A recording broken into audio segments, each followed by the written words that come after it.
오늘 말씀은 고린도전서 3장 18절에서 23절입니다. 고린도전서 3장 18절에서 23절, 우리 한 목소리로 함께 읽도록 하겠습니다. 아무도 자신을 속이지 말라. 너희 중에 누구든지 이 세상에서 지혜 있는 줄로 생각하거든 어리석은 자가 되라. 그리하여야 지혜로운 자가 되리라. 이 세상 지혜는 하나님께 어리석은 것이니 기록된 바 하나님은 지혜 있는 자들로 하여금 자기 꾀에 빠지게 하시느니라 하였고, 또 주께서 지혜 있는 자들의 생각을 헛것으로 하신다 하셨느니라. 그런즉 누구든지 사람을 자랑하지 말라. 만물이 다 너희 것임이라. 바울이나 아볼로나 게바나 세계나 생명이나 사망이나 지금 것이나 장래 것이나 다 너희의 것이요 너희는 그리스도의 것이요 그리스도는 하나님의 것이니라. 아멘. 오늘 만물이 다 너희 것임이라 라는 제목으로 고린도전서 3장 18절부터 23절 말씀을 이 아침에 받을 때, 우리가 이 세상에 나아가서 세상에 보이는 것들로부터 주눅드는 것이 아니라 오히려 세상을 품은, 만물을 품은 교회로 세상에 나가 승리하는 저와 여러분 되길 주님의 이름으로 축원합니다.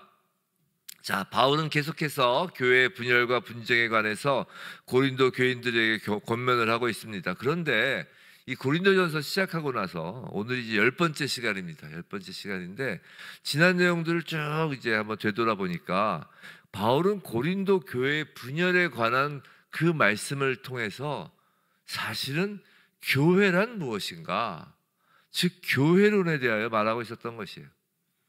부르심으로 시작됐었어요.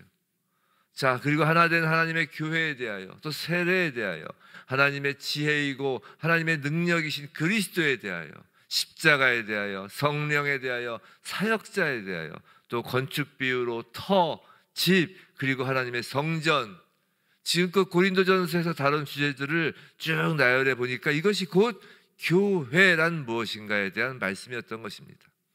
그리고 그 결론이 오늘 고린도전서 3장 18절에서 23절 그 본문 말씀이에요.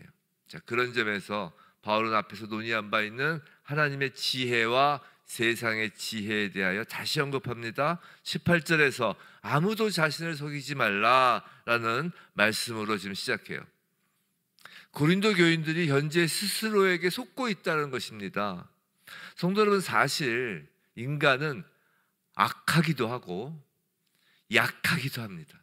악하기도 하면서도 약하기도 해요. 그런 존재이기에 남을 속이기도 하고 남에게 속기도 하지만 결정적으로 스스로가 스스로에게 속기도 한다는 것이에요. 이처럼 자기 자신을 속이는 대표적인 일이 스스로 지혜 있는 자로 여기는 것이라는 겁니다. 사실 스스로 지혜 있다고 하는 사람은 이 자기 자신을 판단의 기준으로 삼고 모든 지혜가 자신에게서 나온다는 착각 속에 살고 있는 거예요. 착각인 거예요. 세상적 지혜를 사랑하던 그 고린도 교인들에게 있어서 이 스스로를 속이는 일은 아주 비일비재했던 것입니다. 고린도 교인들은 세상적 지혜를 기준으로 교회 지도자를 평가하기도 합니다. 그래서 자신이 좋아하는 지도자를 중심으로 파당을 만들어 분열한 것입니다. 그런 면에서 그들은 스스로 지혜 있다고 착각한 자들이고 자기를 속이는 자들이라는 것이에요. 지금 고린도 교회라고 하지만 사실 이것이 분열과 분쟁 가운데 있는 모든 지상교회의 공통된 문제의 핵심이에요. 18절, 너희 중에 누구든지 이 세상에서 지혜 있는 줄로 생각하거든 어리석은 자가 되라. 그리하여야 지혜로운 자가 되리라. 자, 고린도 교인들은 지혜자가 되기 위해서 몸부림을 치던 사람들이에요. 그렇지만 참된 지혜자가 되기 위해서는 어리석은 자가 되어야 한다고 오히려 역설적으로 말씀하고 있는 것이에요. 스스로 현명하다고 생각하는 사람이 있다면 그는 인간적인 지혜에서 벗어나 더 높은 하나님의 지혜로 나아갈 수가 없다라는 것이에요. 왜냐하면 참된 지혜를 얻기 위해서는 죄악된 이 세상에 근거를 둔 그 인본주의적인 세상 지혜를 부정해야만 참된 지혜를 얻기 때문인 것이에요. 바울은 이를 뭐라고 했어요? 배설물이라고 한 것이잖아요. 빌립보서에서 바울은 이렇게 얘기했어요. 그러나 무엇이든지 내게 유익하던 것을 내가 그리스도를 위하여 다 해로 여길 뿐더러 모든 것을 해로 여기면 내 주 그리스도 예수를 아는 지식이 가장 고상하기 때문이라. 내가 그를 위하여 모든 것을 잃어버리고 배설물로 여김은 그리스도를 얻고 그 안에서 발견되려 함이니 라고 하셨다고요. 바로 여기에 고린도 교회 분쟁의 원인이 숨어 있던 것이에요. 십자가 복음이 세상적으로는 어리석은 것이고 세상의 지혜로는 하나님의 지혜를 깨닫지 못함에도 불구하고 안타깝게도 고린도 교인들은 교회와 세상 사이에 가로놓인 이 세상 지혜와 하나님의 지혜의 이 역설적인 대립관계를 파악하지 못한 것입니다. 19절, 그래서 이렇게 바울 사도는 이야기합니다. 이 세상 지혜는 하나님께 어리석은 것이니 라고 말해요. 세상의 지혜가 아무리 탁월하다 할지라도 하나님께 있어서는 어리석은 거예요. 그럼 이런 생각이 들죠. 이렇게 세상 지혜와 하나님의 지혜가 이렇게 상반된 것이라면, 이 세상의 지혜가 하나님께 미련한 것이라면 모두 거부하라는 뜻인가? 자, 우리 자녀들이 학교 다니는 자녀들 있으면 학교 보내지 말고 학교 다니는 자녀들 자퇴시켜야 되나? 뭐 그런 생각이 들 수도 있습니다. 그런 것이 아니에요. 그런데 이 오늘 본문은 하나님의 말씀을 삶의 기준으로 삼으라는 것이 학교 때에서 치라는 것이 아닙니다. 인간적 지혜에 의존하지 말고 오직 하나님의 말씀과 뜻이 무엇인지를 깨닫고 이것으로 삶의 기준 삼는 일에 힘써야 한다는 것이에요. 세상 지혜에서 하나님의 지혜로 바뀐 사람의 그 대표적인 예가 바로 바울이잖아요. 그는 세상으로 볼 때 어리석기 짝이 없는 사람이 되어버렸잖아요. 하지만 정말로 바울이 어리석은 사람이었나요? 아니라고요. 참된 지혜자가 된 것입니다. 19절에 기록된 바 하나님은 지혜 있는 자들로 하여금 자기 꾀에 빠지게 하시는 일 하였고, 20절 또 주께서 지혜 있는 자들의 생각을 헛것으로 하신다 하셨느니라. 자, 19절은 욥기의 5장 13절의 말씀을 인용한 것이고요, 20절은 시편 94편 11절을 인용한 것입니다. 각주에 나오죠. 그렇게 각주에 나와요. 자, 19절, 하나님은 썩어질 이 세상의 것을 추구하는 그 세상적으로 지혜로운 자들로 하여금 자신들의 계획을 그대로 이루지 못하도록 간섭하셔서 결국은 뭐라고요? 자기 꾀에 빠지게, 자신의 꾀에 자신이 넘어가도록 섭리하신다는 것이에요. 스스로 지혜 있다 하는 자, 그 자가 어리석은 자라는 것이죠. 그들의 그 꾀를, 그 지혜를 무력하게 하시는 것입니다. 또 20절, 인간이 아무리 주께서 지혜 있는 자들의 생각, 인간이 아무리 신중하게 계획을 세운다고 하여도 그 계획이 영구적으로 영향력을 행사할 수 없고, 일시적으로는 그것이 인간들의 눈에 선하게 보일지라도 그리 오래가지 못한다는 것이에요. 헛것으로, 즉 공허하게 하신다는 것입니다. 자, 19절에서는 무력함을, 세상 지혜의 무력함을 이야기한 것이었고요, 20절은 세상 지혜의 공허함을 지적한 것이에요. 자, 한번 생각해 보세요. 그럼 세상 지혜가 그래도 일정 부분에서는 그 용도와 가치가 있는 것은 사실이죠. 천부적인 통찰력이 있다고 합시다. 세상 지혜로서 그것도 하나님의 선물입니다. 교양 지식과 과학 지식 등 사람들의 합리적이며 도덕적인 태도로서의 그 가치 있다고 여기는 모든 것들도 하나님의 선물이라고요. 하지만 주의해야 할 것은 그 세상적인 지식과 지혜라는 것들도 그것이 하나님의 선물로 일 때에야 가치가 있는 것이고, 그렇지 않으면 무력한 것이고 허망한 것이라는 것이에요. 그래서 켈빈이 이런 말을 하였어요. 켈빈이 뭐라고 해요? 바울 사도가 기록한 성경을 알기도 힘든데, 제가 그래서 웬만하면 다른 누가 얘기한 걸 잘 인용을 안 하는데, 켈빈이 이런 말을 하였습니다. 세상의 지식과 지혜가 하나님의 말씀과 성령에 종속되지 않는 한 공허하고 무가치할 뿐 아니라 구원의 지식을 얻는데 방해물이 되기까지 한다라고 말이죠. 맞는 말 같아요. 아이들 학교에 보내도 됩니다. 아니 오히려 열심히 배워야죠. 그런데 그런 세상의 지식 지혜가 하나님의 말씀과 성령에 종속되도록 하는 그 신앙교육이 우선되고 더 중요하다는 것이에요. 바울이 예수 만나기 전에 세상 지식 지혜가 하나님의 말씀과 성령에 종속되었을 때 진정한 가치를 발할 수 있었잖아요. 바울이 요새로 치면 뭐 하버드 대학교 나온 거예요. 하버드 대학 박사 출신이죠. 가말리아 대학자의 제자잖아요. 근데 그 세상 지식 지혜가 하나님의 말씀과 성령에 종속되었을 때 진정한 가치를 발할 수 있었던 것이에요. 명심해야 합니다. 신앙교육이 우선이에요. 그리고 나서 세상 교육이라는 것입니다. 자, 21절. 그런즉 누구든지 사람을 자랑하지 말라. 자, 사람을 비롯한 세상의 어떤 대상을 자랑하는 것은, 자, 우리가 사람을 자랑한다, 또 세상의 어떤 대상을 자랑한다는 것은, 예를 들어서 뭐 이런 목사 자랑하고 뭐 우리 교회 담임 목사 자랑하고 이렇게 누군가를 다 자랑한다는 것은 하나님이 아닌 다른 것을 자신의 신뢰의 근거로 두고 명예와 축복의 원천으로 삼는다는 것이에요. 그래서 자랑이나 영광의 대상은 사람이 아니라 오직 하나님 한 분뿐인 것입니다.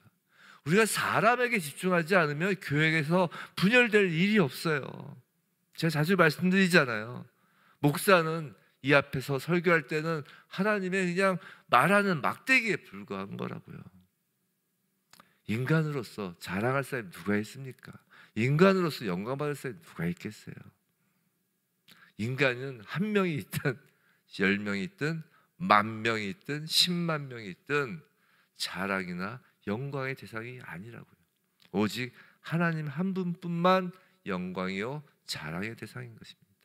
21절. 자, 만물이 다 너희 것임이라 후단부에 이렇게 얘기합니다.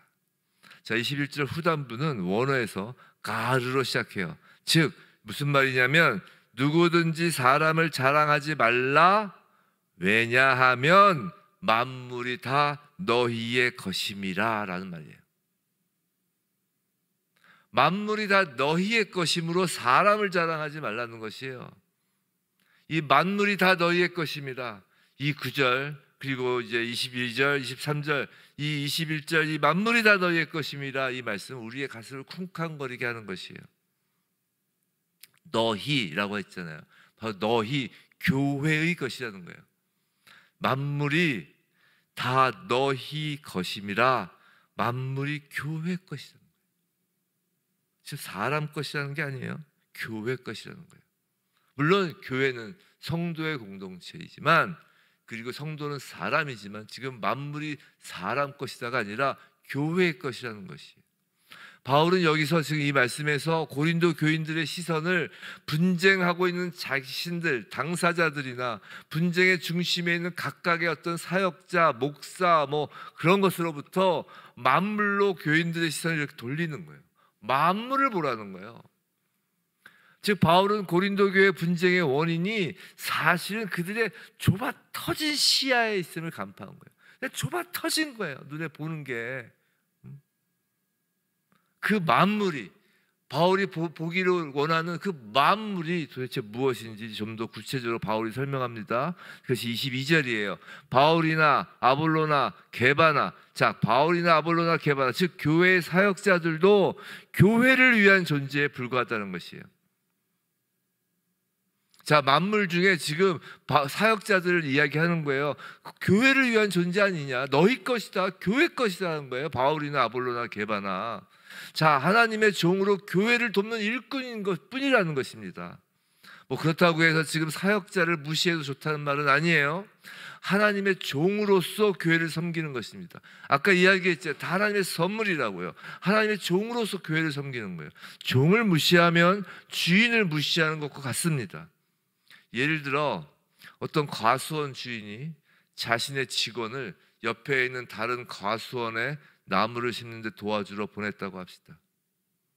그런데 다른 과수원 주인이 그 직원을 만약에 무시하고 홀대하면 이는 그 직원을 무시하고 홀대하는 것뿐만이 아니라 그 직원을 보내었던 그 사장을 무시하고 홀대한 것 같아요.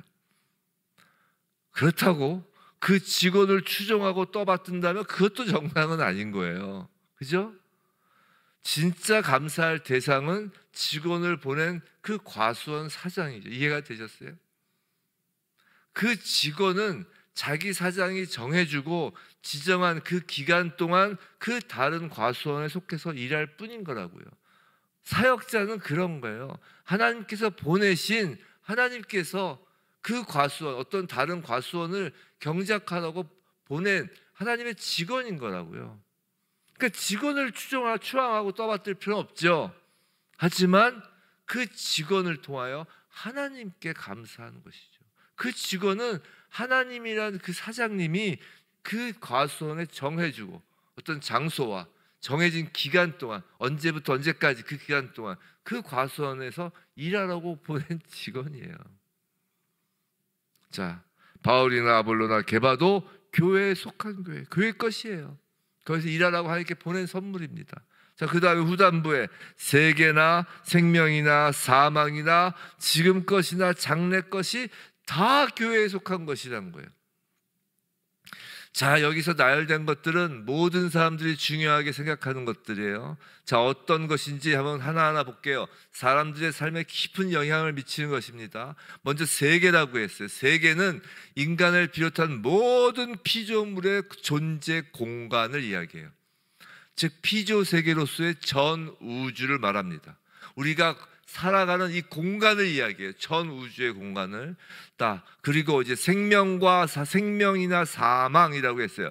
이 생명이나 사망은 우주 안에 일어나고 있는, 이 공간 안에서 일어나고 있는 모든 현상을 말하는 거예요.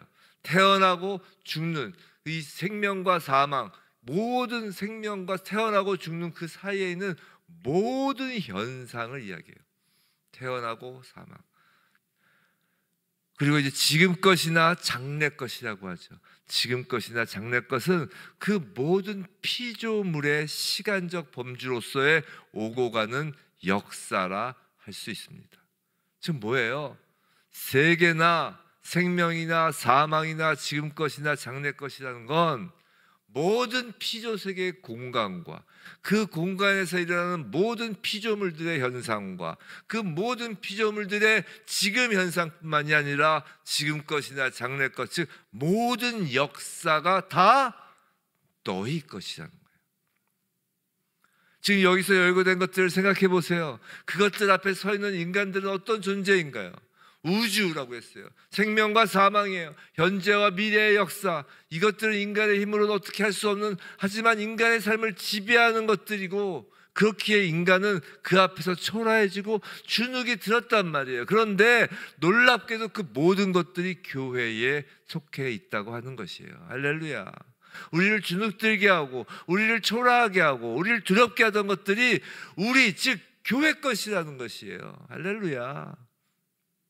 근데 어떻게 그런 일이 가능했을까요? 어떻게 그런 일이 가능할까요? 성도 여러분, 그리스도의 십자가 은혜와 그 능력이 단순히 개인의 구원으로만 머무는 것이 아니라는 것입니다.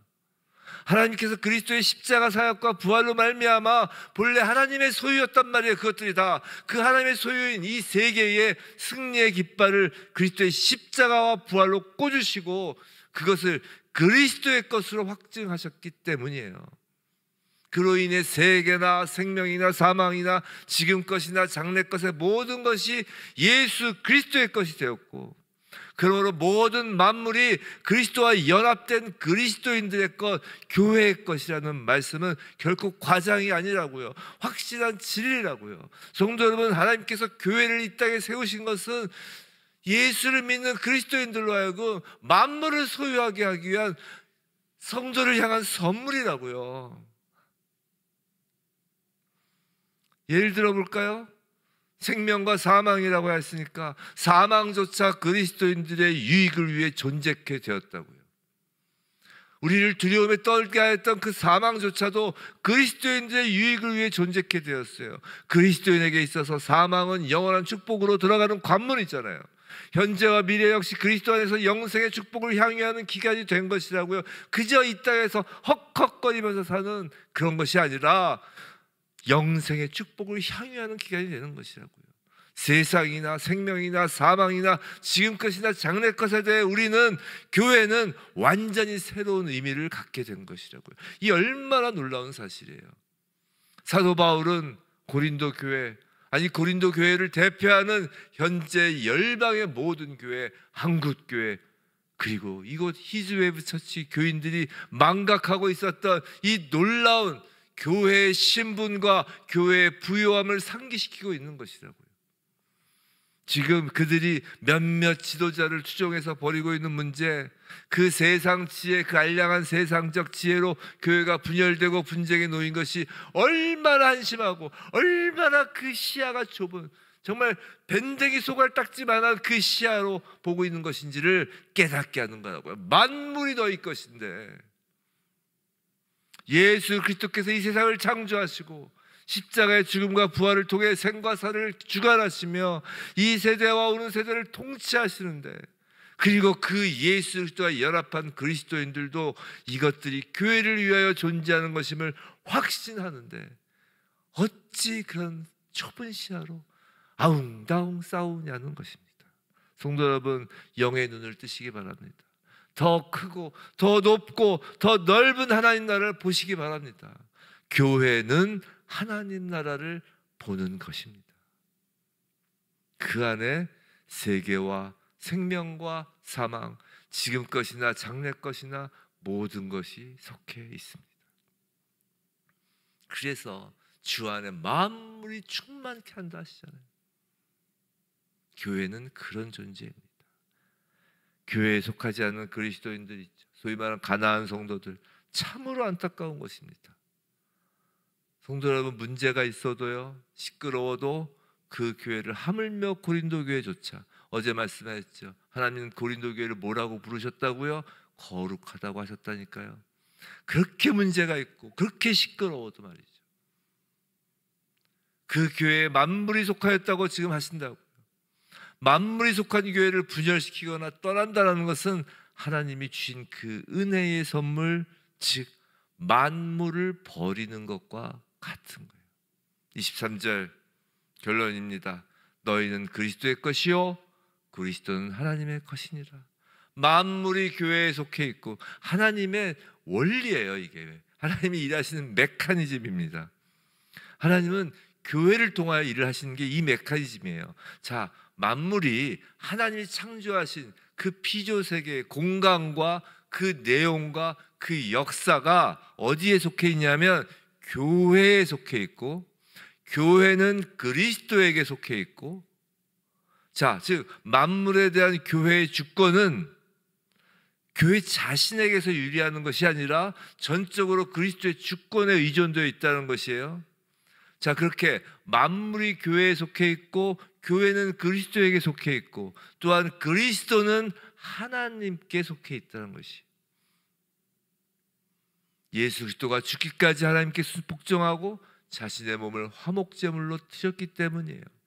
하나님께 온전히 순종하심으로 영광의 보좌에 앉아 계신 분입니다. 자, 결론입니다. 자, 시작하면서 바울이 교회 분열에 대한 지금까지의 질책은 결국 교회란 무엇인가에 관한 말씀, 즉 교회론이라고 했어요. 바울은 만물은 교회에, 교회는 그리스도께, 그리스도는 하나님께 속하였다는 말씀을 통해서 교회의 전 우주적인 유기성과 함께 영적 유기성을 강조하는 것이, 그렇기 때문에 만물과 더불어 이 우주적 영적 유기성을 지니며 그리스도와 하나님께 속하여 있는 교회가 분열한다라는 것, 그런 교회를 지난 시간 말씀드린 대로 더럽힌다라는 것은, 그 유기적 관계를 깨뜨린다는 것은 교회의 본질을 부인하는 것입니다. 17절에서 그래서 뭐라고 그랬어요? 어제 본문주 17절, 하나님의 성전을 더럽히면 하나님이 그 사람을 멸하시리라 라고 하시는 것입니다.